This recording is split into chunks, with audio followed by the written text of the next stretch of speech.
In the early spring of 1834, in a quiet stretch of central Virginia where low hills rolled gently into one another and dirt roads carried more dust than travelers, a discovery was made that would shatter the illusion of rural innocence forever.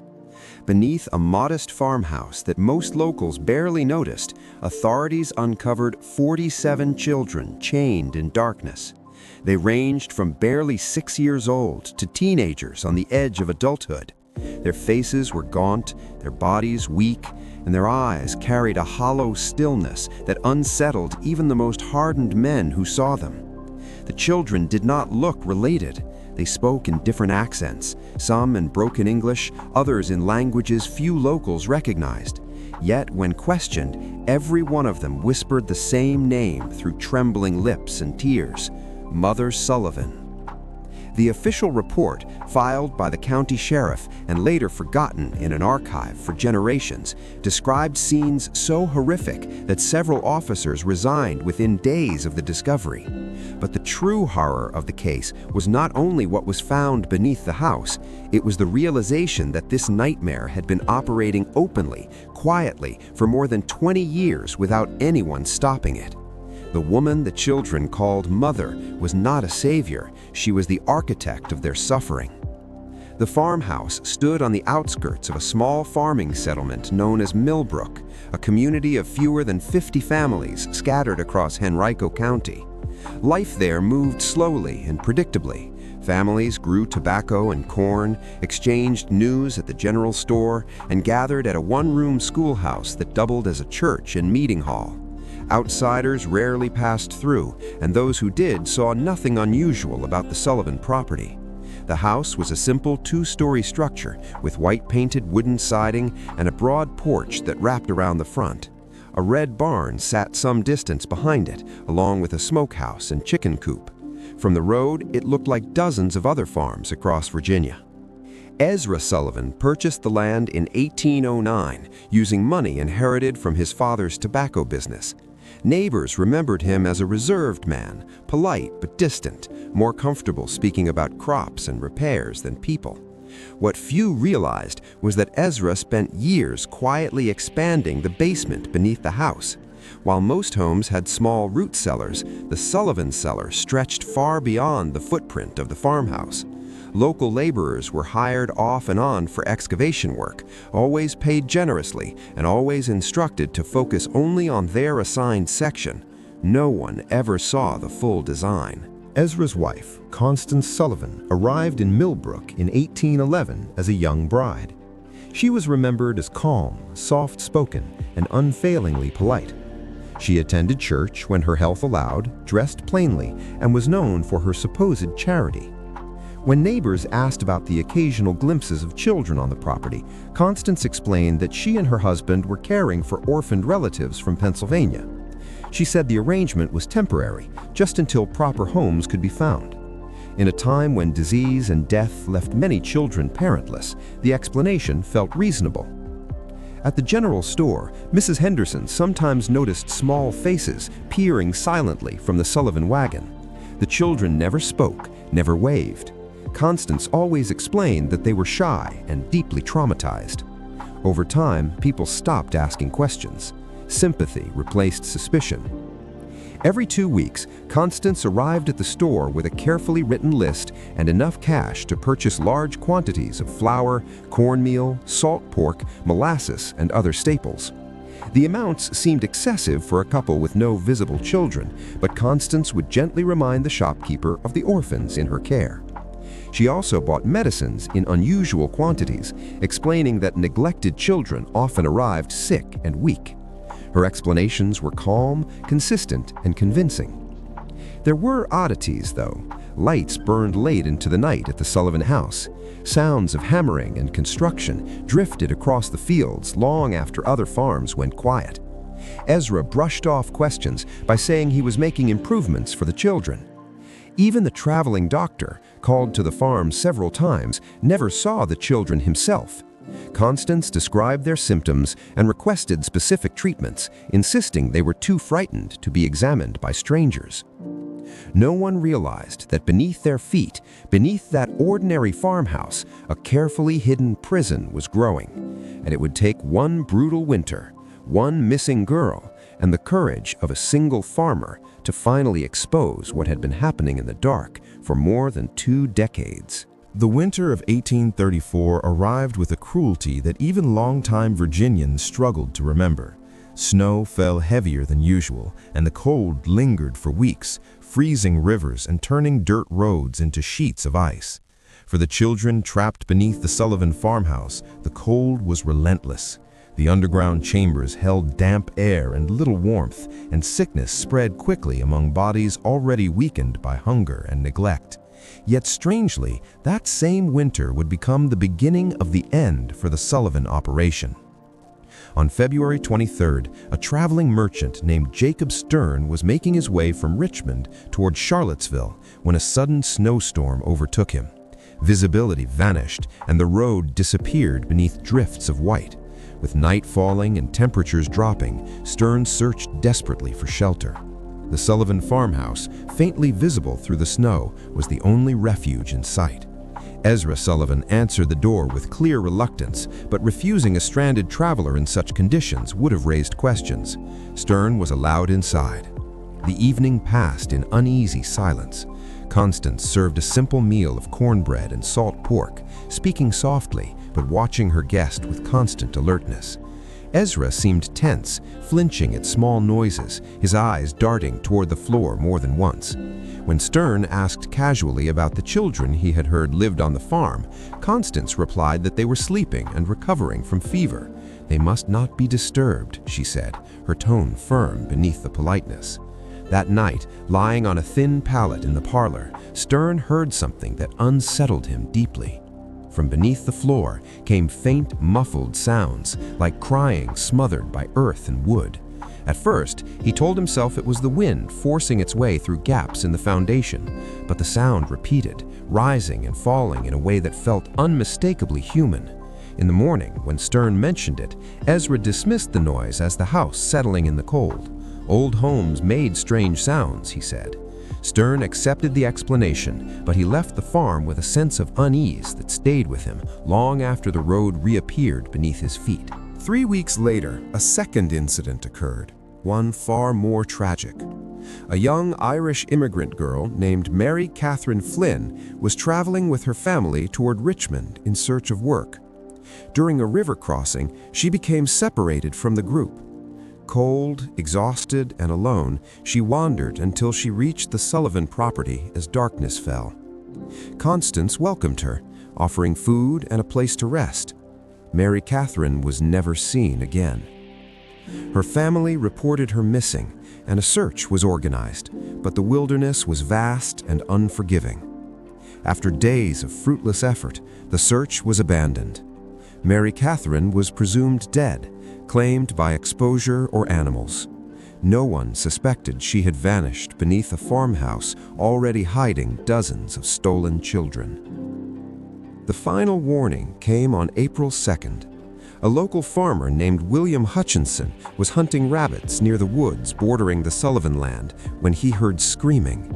Not playful shouts or childish cries, but screams filled with terror and desperation.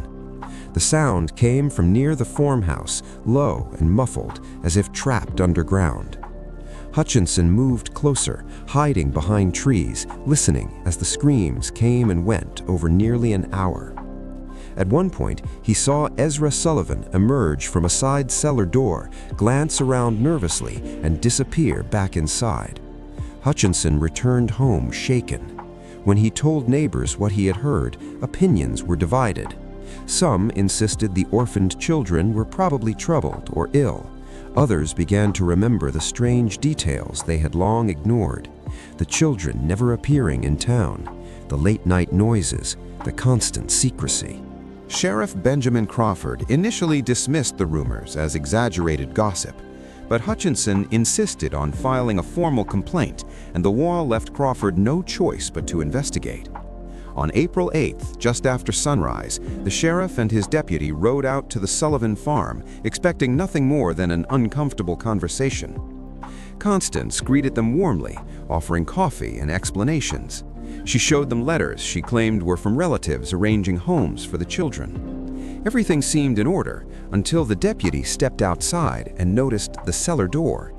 Heavy chains wrapped around it, secured by multiple padlocks. The wood around the locks was gouged and scratched, as if someone had clawed at it from the inside. When the deputy quietly reported what he had seen, the sheriff asked to inspect the cellar. The calm drained from Constance's face. Her hands trembled as she insisted the cellar was unsafe, filled with nothing but storage and tools. And then, beneath the kitchen floor, a sound rose that no explanation could erase. Children crying, a weak voice begging for help. The moment that sound reached them, everything changed. Sheriff Crawford no longer spoke with politeness or caution. He ordered the cellar opened. When Constance refused, her voice cracking as she pleaded and protested, the deputy stepped forward and began cutting through the chains. Ezra Sullivan appeared in the doorway, his face pale, his hands shaking, but he made no move to stop them. When the final lock broke and the cellar door was pulled open, a wave of stench rose from below so powerful it forced both men to stagger back. It was the smell of waste, rot, sickness, and something far worse, a heavy, hopeless odor that Crawford would later say felt like despair made physical. They descended slowly, lanterns shaking in their hands. What the light revealed beneath the farmhouse would haunt them for the rest of their lives. The basement was not a cellar, but a sprawling underground structure extending far beyond the house above. Stone walls had been carefully mortared, forming a maze of chambers designed to trap sound. Thick wooden beams supported the ceiling, and narrow passageways branched out like the tunnels of a burrow. In the largest chamber, directly beneath the kitchen, the children were held, dozens of them. They were chained to iron rings embedded in the stone walls, each child secured by shackles around their ankles. The chains allowed only a few feet of movement. The children were skeletal, their clothes nothing more than filthy rags. Many were too weak to stand. Some stared blankly, while others shrank away from the lantern light, as if expecting punishment. After the first cries, the room fell unnervingly silent. These children had learned that noise brought pain. The officers moved through the chamber in disbelief. Some children bore open sores, others coughed violently, their breaths shallow and wet. Skin infections spread across their bodies. Several were feverish, burning to the touch. Yet what struck Crawford most was their expressions. They did not look relieved. They did not look hopeful. They looked resigned. Deputy Webb, a father himself, had to retreat twice to vomit. Crawford forced himself onward, driven by the need to understand the full scope of what he was seeing. In smaller chambers branching off from the main room, the purpose of the basement became even clearer. One room contained wooden stocks, restraints, and implements used for punishment. Another held a crude medical setup, not meant for healing, but for keeping prisoners alive just long enough to remain useful. Shelves lined with medicines, many of which Crawford recognized from Dr. Whitfield's practice, confirmed that this place had been operating with grim precision. Then they found the records.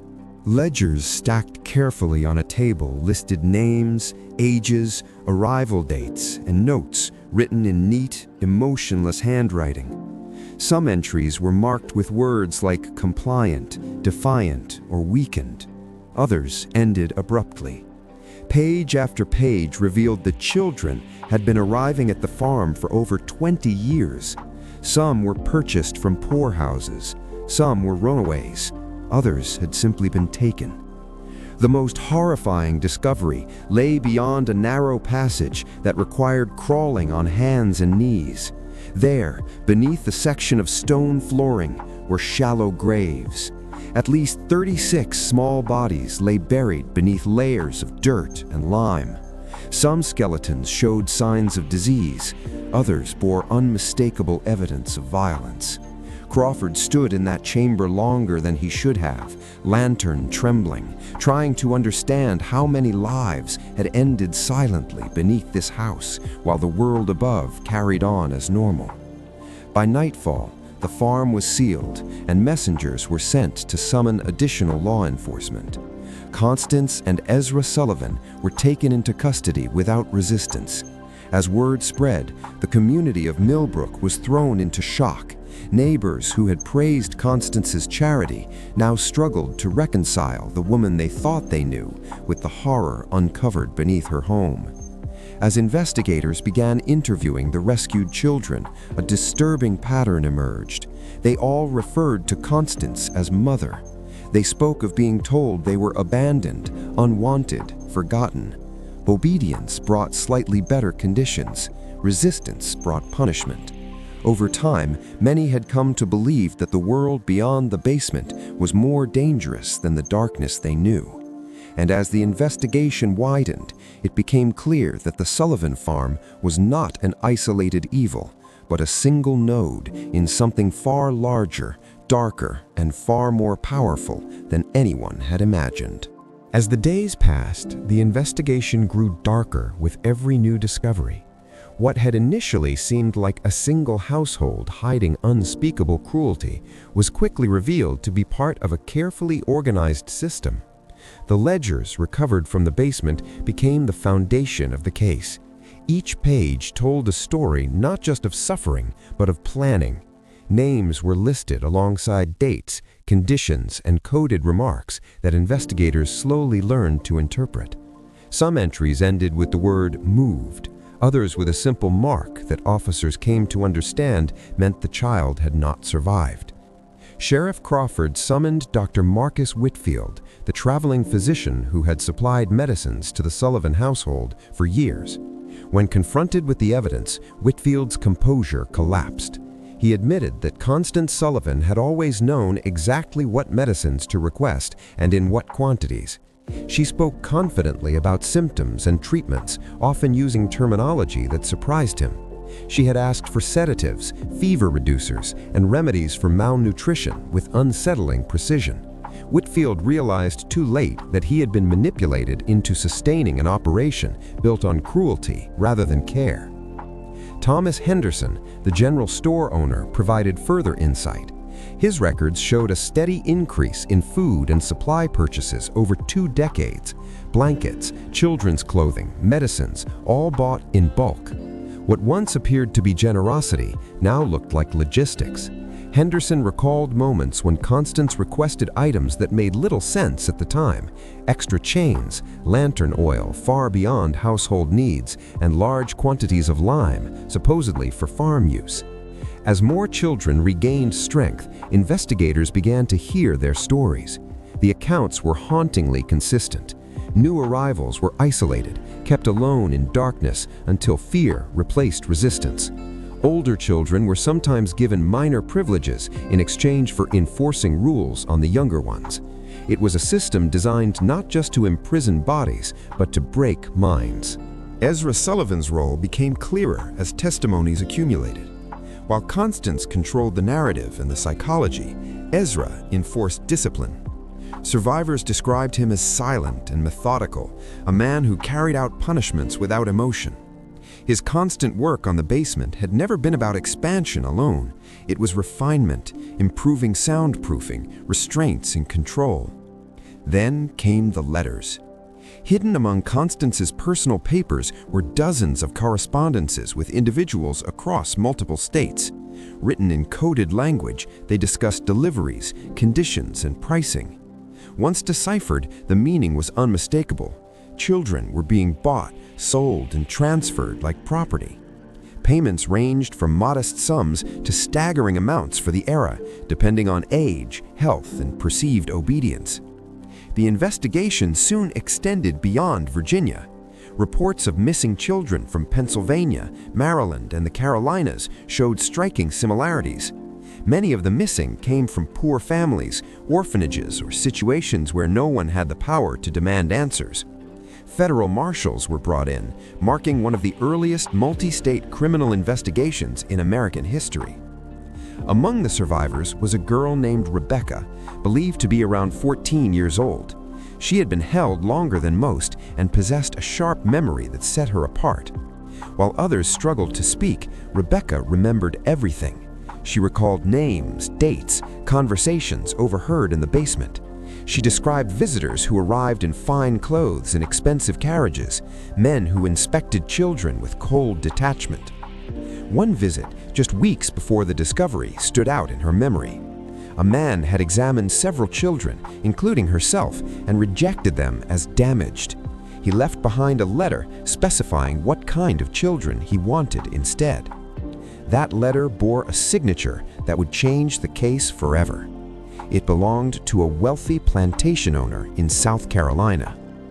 With that revelation, investigators understood that the Sullivan farm was not an endpoint, but a distribution center in a network that stretched across the nation.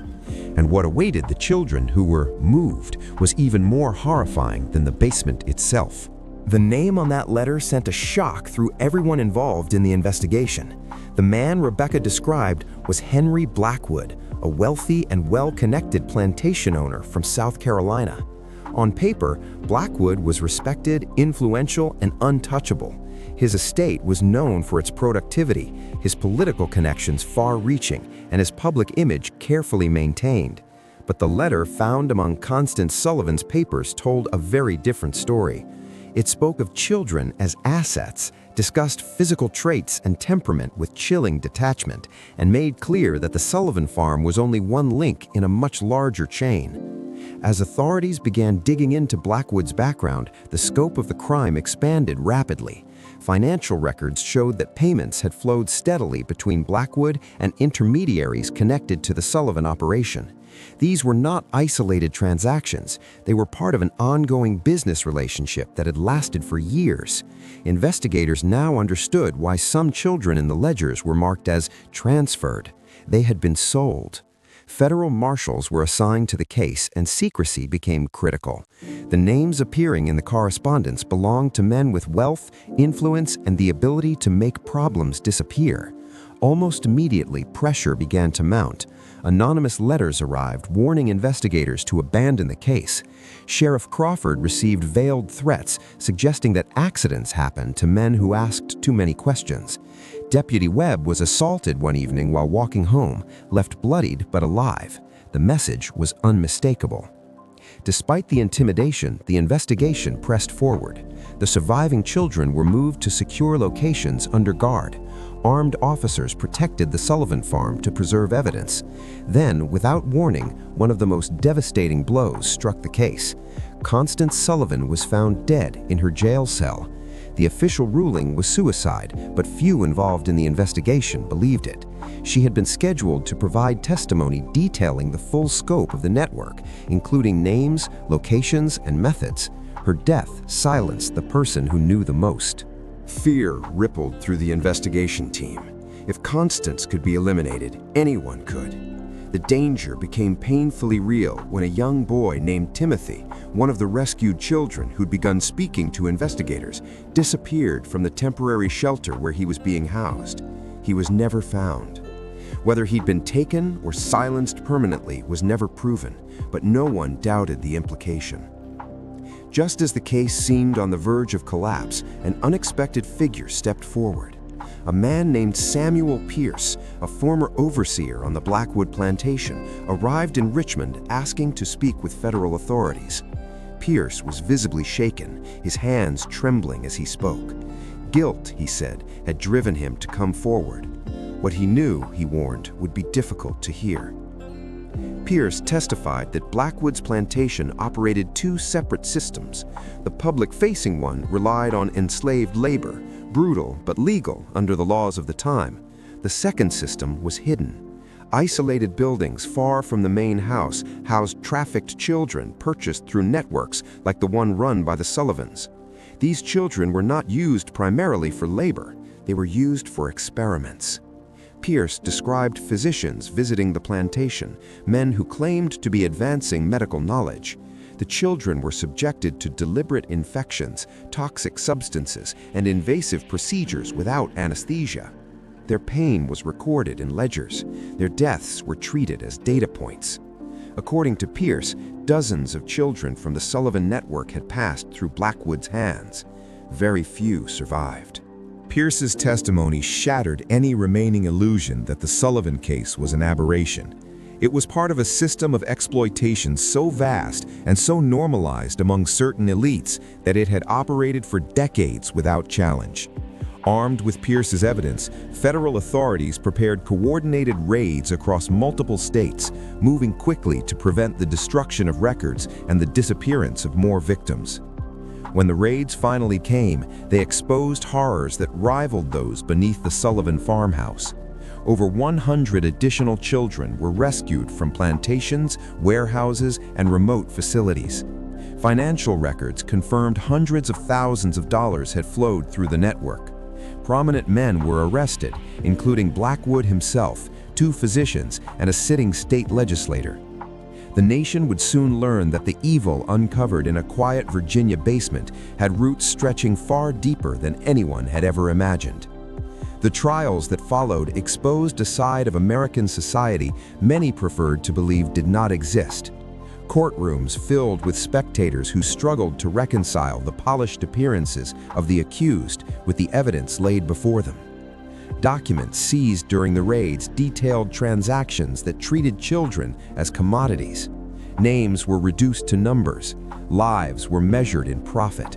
Physicians' notes described suffering with clinical detachment, recording reactions, endurance, and death as if the victims were animals rather than human beings. Samuel Pierce's testimony before the federal grand jury became the backbone of the prosecution. He spoke slowly, his voice strained, describing what he had seen on the Blackwood plantation. He told of children brought in at night, frightened and silent, some still believing they were going to be adopted or put to work. He described how they were isolated, weakened, and then subjected to experiments that no child could survive for long. His account was so disturbing that proceedings were halted multiple times as jurors and spectators were overcome. The evidence was overwhelming, but justice proved uneven.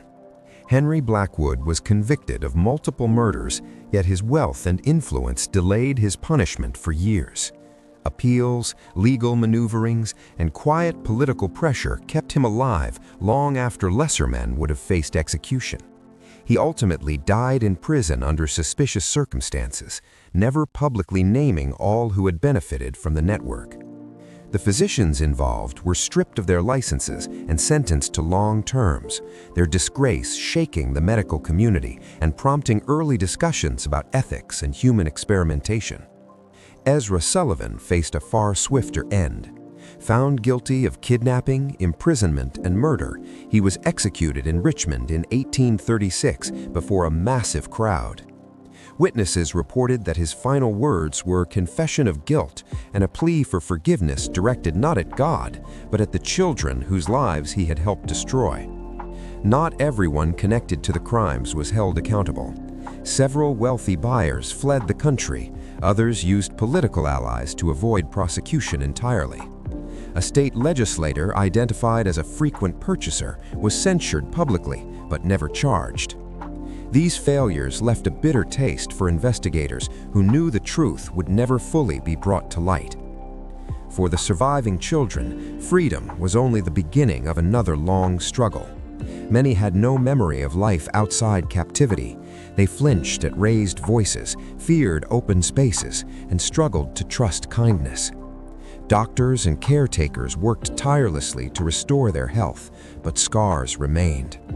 Some children recovered enough to build lives, families, and futures.